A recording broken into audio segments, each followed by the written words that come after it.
Hey everybody, Danny from Danny Raposo Real Estate, and welcome to my monthly newsletter for the month of May. I want to first off say I hope you and your families are all staying healthy and happy and sane, and just like I said, just my thoughts and prayers to anybody that's been affected by anybody who has contracted the COVID virus.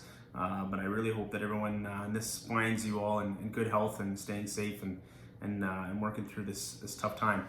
It's no question a tough time, and it's an environment that basically nobody really anticipated. And I can honestly tell you, in my real estate career, it's not something I ever thought I'd come across and we'd have to navigate through. But we're here now, and we're finding ways to navigate it through. And part of my job is to really inform and educate my clients on just how we do that. So let's talk about it really briefly. I mean, it's there's some different, obviously, protocols and stuff that we're working from right now when it comes to real estate. When it comes to buyers, there's a full PPE requirement that I have that normally you'll see in a hospital. But yeah, when I'm showing properties nowadays, it's with a mask, it's with gloves, it's with sanitizer and Purells and wipes, all that kind of stuff for myself and my clients. And it's just a must-have. It's just the way it is, and I do that with all my clients whenever we're going to see properties. There's also protocols for sellers. We do ask things like, leave all the doors and lights on so that when we do come in, nobody has to touch any lights or doors and all that kind of stuff. Really, the only door you should touch is exterior doors.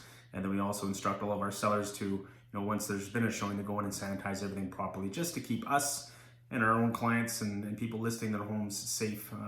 It's just the way we do business, and probably the new norm for quite a while. Let's talk about sales and how things have been affected. Well, these are some staggering numbers that I'm going to throw at you, but sales for the month of April were down 63%. That's right. From last year to this year. Now, granted, that's month over, 1 month versus 1 month, not over cumulative for the year. So the month of April last year versus the month of April this year, sales dropped 63%. That's a huge, huge number. Now, listings were also down. Nobody really wanted to list their houses in the month of April. Listings were down 54%. So basically half of what we had of last year. So obviously big numbers that have changed the real estate environment as we know it here in the Calgary and surrounding areas. When you look at the cumulative number, to give you an example, this is the one that really kind of sticks with me. Last year in the month of April in the Calgary area, for all segments, we sold 1544 homes, condos, townhomes, all that kind of stuff. This year, 573. So really a third of what we did all of last year. Basically just people saying, I'm not, selling my house. I don't want anybody in my house, until this all kind of gets sorted. The good news, or if you want to call it a silver lining, if there is somebody out looking at properties right now, you're a serious buyer.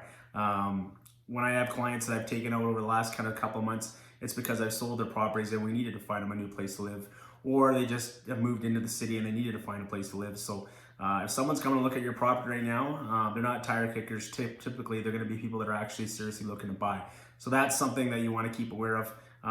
The other side of it is I just looked at stats yesterday with regards to showing time. Showing time is a product that we use as realtors as far as setting up all the showings that we have in here. And they can do analysis on analytics as to, I can't even say the word analytics, but as to what showing activity looks like. Over the last 2 days, showing activity has returned to the same activity level as we saw this time last year. So obviously it dipped way down, and it's gradually started to come up, and over the last 2 days we finally hit the same mark as that. So what does that tell you? That means the buyers are still there. They just put the brakes on and pumped the brakes for a little while, but now they're back. Now, when I said listings were down 54%, what does that tell you? Listings are way down and the buyers are the same as they were last year because the activity and showings are the same. That creates an opportunity for sellers. The buyers are still there, they're now coming back into the market, and you've got less competition. So if you're looking to sell your house, put it on the market sooner than later. Right now, our spring market has shifted back. Less competition, the buyers are still there, interest rates are crazy. So there's still an opportunity right there to sell your home in this environment. Obviously, taking all the safety precautions that I mentioned earlier, we still do that. There's a great opportunity as a buyer right now to go in and buy something as well. Interest rates are cheap. There's going to be some people who need to sell quickly, which means downward pressures on pricing. So opportunities are abound. We can still sell houses in this environment. You just need the right guidance and professional to do that. I would love to do that for you. Give me a call if you need anything. DannyRaposo.com, 403-966-7676, myself. Stay safe. Have a great month.